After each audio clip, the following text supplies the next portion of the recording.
अस्सलामुअलैकुम ख़वातीनो हज़रात, मैं हूं फ़हीम और क्रिकेट वर्ल्ड कप आपको पता है चल रहा है। कल जो है वो श्रीलंका हार चुका है ऑस्ट्रेलिया से, और ऑस्ट्रेलिया को जो जागता शेर होता है ना, उसको जगाओ ना तो वो फिर और भी ज्यादा खतरनाक हो जाता है। तो ऑस्ट्रेलिया को श्रीलंका ने जो ना वो जगा दिया है, और अब जो नेक्स्ट मैच है वो है पाकिस्तान के साथ। तो अब अल्लाह ही हाफिज है। खैर मैं इस मैच पे तो आता हूँ, लेकिन उसके अलावा भाई बहुत सारी चीजें चल रही है जो कि क्योंकि इंडिया में वर्ल्ड कप हो रहा है, तो इंडिया में इस तरह की चीजें ना हो, हमारे जो हिंदू भाई हैं वो इस तरह की हरकतें ना करें, तो उनको जो है ना वो दिल का सुकून और चैन नहीं मिलता। वहां पे हर बंदा तो नहीं ये, लेकिन कुछ लोग ऐसे हैं कि जो कि आरामखोर, जिनके अंदर एक होता है ना कि नियत में खोटें होती है ना, तो वो चीजें कुछ लोगों के अंदर है।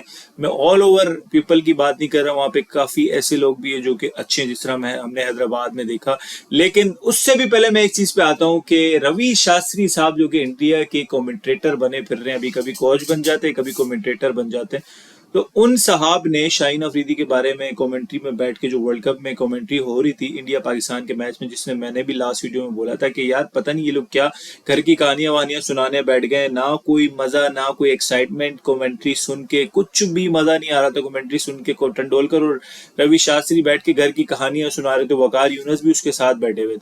अब अपना रवि शास्त्री है, उसने ये बोला है कि अरे शाहीन तो बिल्कुल ही कोई नॉर्मल बॉलर है, इसको तो बॉलिंग करने ही नहीं आती, पता नहीं क्यों उसको जो है ना हवाइयां दी भी है, क्यों उसको इतना ऊपर चढ़ा है। और भाईजान पहले तो ये है कि रवि शास्त्री साहब आप हो कौन? ठीक है, आप इंडिया के प्लेयर हो, इंडिया के प्लेयरों के बारे में बोलो। सबसे पहले चीज तो आपको फर्ज ये बनता है कि आप कमेंटेटर जब बनते हैं ना, तो आप दोनों टीमों को एक ही उस पर बात करें। तो आपने हवाई हवाई में बात कर दी, जब इंडिया जीत रहा है तो आपने बोल दिया कि यार ये तो बेकार बॉलर है यार। ये तो जब आप एशिया कप में रोहित शर्मा और ऊपर से आउट किया था इसने अपना कोहली को, तो उस वक्त आपने नहीं बोला था कि यार ये तो फारिग बॉलर है। वो भी तो श्रीलंका की ही पिच थी ना, वो कोई ऑस्ट्रेलिया की या इंग्लैंड की पिच तो नहीं थी, वहां पे भी इसी ने ही आउट किए थे ना। तो देखो वही है ना कि ये जो इंडिया की पिचेस है ना, ये बॉलिंग है ही नहीं, बॉलिंग पिच है। यहाँ पे मिचेल स्टार्क, कमिंस, वुड जैसे बॉलर पिट रहे, तो फिर शाहीन अफरीदी क्या वहां पे मार नहीं खाएगा? लेकिन उसने फिर भी दो आउट किए, शर्मा को भी आउट किया और उसने अपना गिल को भी आउट किया। तो बात यही है कि अगर आपको इतनी सेंस है ना, तो आप अपने बॉलर्स के बारे में भी बोलने की हिम्मत रखें, ना कि आप सामने वाली टीम के बॉलर्स के बारे में जो है ना वो कमेंट्री में बैठ के इस तरह की घटिया घटिया बातें कर रहे हैं कि भाई शाहीन अफरीदी तो फारिग बॉलर है, इसको तो बॉलिंग नहीं आती, ये नहीं आती, वो नहीं आती। आप कौन हो भाई? आपको कौन पूछता? आपका मुंह ही जो है ना वो इंडियन फिल्मों में नहीं पुरानी, वो जो विलन जैसे मुंह होते, तो आपका तो मुंह ही वैसे लगता है कि आपको पता नहीं किसने जो है वो कमेंट्री में बिठा दिया। जब कमेंट्री से हटते तो आप सीधा इंडिया के हेड कोच लग जाते। तो मेरे को तो इस बंदे का मुंह ही जो है ना वो इंडियन फिल्मों के विलन जैसा लगता है, इतना बड़ा तो इसका मुंह है रवि शास्त्री साहब का। हालांकि मैं इसको कमेंट्रेटर इतना अच्छा समझता था, लेकिन इसने जब ये बात की ना, टुच्ची सी बात की ना, तो इस बात पे मुझे ये बिल्कुल भी आदमी अभी बुरा लगने लग गया, कसम से कमेंट्री में भी बुरा लगने लग गया मुझे। भाई साहब रिजवान जो है वो नमाज पढ़ रहे थे कोई ग्राउंड में, और कुछ लोगों ने जो है वो हिंदू मेरे दोस्त, उनको मैं थोड़ा बहुत बताता चलूं कि भाई नमाज जो है ना वो मुसलमान पे फर्ज है। दिन में 5 टाइम की नमाज होती है, थोड़े थोड़े वक्फे पे जो है वो हमने पढ़नी होती है। अगर वो आप उस वक्फे पे नहीं पढ़ते हैं, यानी उसका एक वक्त मुकर्रर होता है, अगर उस वक्त पे आप नहीं पढ़ते हैं तो वो कज़ा हो जाती है, और फिर बाद में आप पढ़ तो सकते हैं, लेकिन पता नहीं कबूल हो ना हो, वो फिर अल्लाह का और इंसान का मामला है। लेकिन अगर आपको टाइम मिलता है, कहीं पे भी रास्ते में आप कहीं सफ़र पे भी है, फलां फलां जहाँ पे भी आप जा रहे, टाइम मिलता है तो आप उसको पढ़ सकते।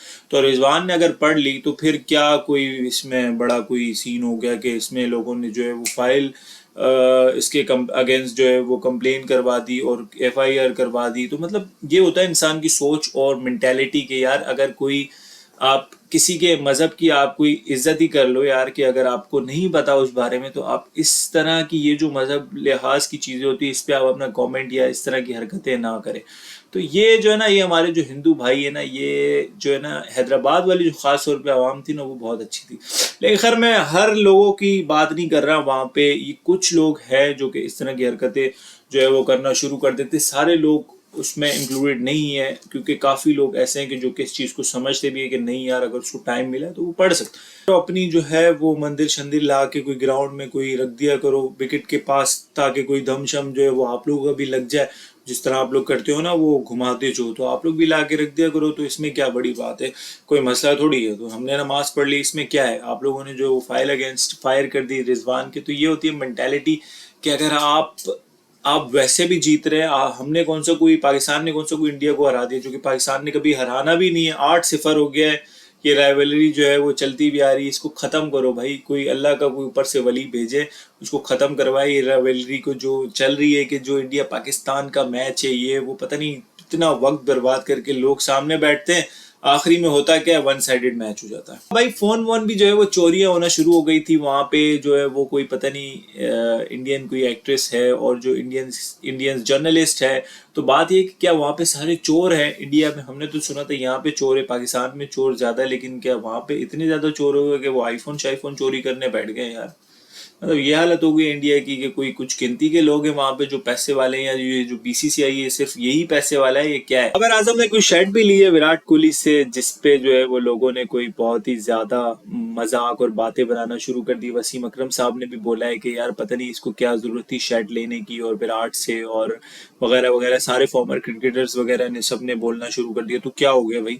हालांकि विराट कोहली ने भी बोला होगा कि यार ले तू मेरी शर्ट ले, तू सामने आ, सब देखें ताकि जलें लोग, जेलिसी फैक्टर जो है ना वो पैदा हो हमारे और आप लोगों के, पाकिस्तान और इंडिया के लोगों के बीच में, और जो कि खास तौर पे जो क्रिकेटर्स है उनके बीच में जो है ना वो पैदा। और वही हुआ कि कोहली ने जो है ना वो सारे के सारे फोकस जो है ना, कैमरे जितने भी थे ना ग्राउंड के, वो सारे ही अपने ऊपर फोकस करवा के बाबर को शर्ट दी, ये ले भाई शर्ट ले ले मेरी, और फिर तू गालियां भी खा ले। तो बाबर आजम बेचारा भी फंस गया, लेकिन खैर देखो हमारा कप्तान है, हम सुनना नहीं चाहते बाबर आजम के अगेंस्ट। तो ये जितने भी एजेंडा वगैरह बैठे हुए ना टीवीओ पे बैठ के कि यार इसको ये नहीं करना चाहिए था, इसको कप्तानी से हटाओ, इसको उससे हटाओ, ये करो वो करो, तो ये सारी बातें फजूल की है भाई। पीछे कोई कप्तान ही नहीं है, आपकी टीम तो चेक करो, ना स्पिनर है, ना मिडिल ऑर्डर है, ना ओपनर कोई सेट। एक बाबर आजम ले दे के है जो कि कप्तान भी है, उसको भी हटा दो तो फिर आप खिला लेना जिम्बाब्वे से।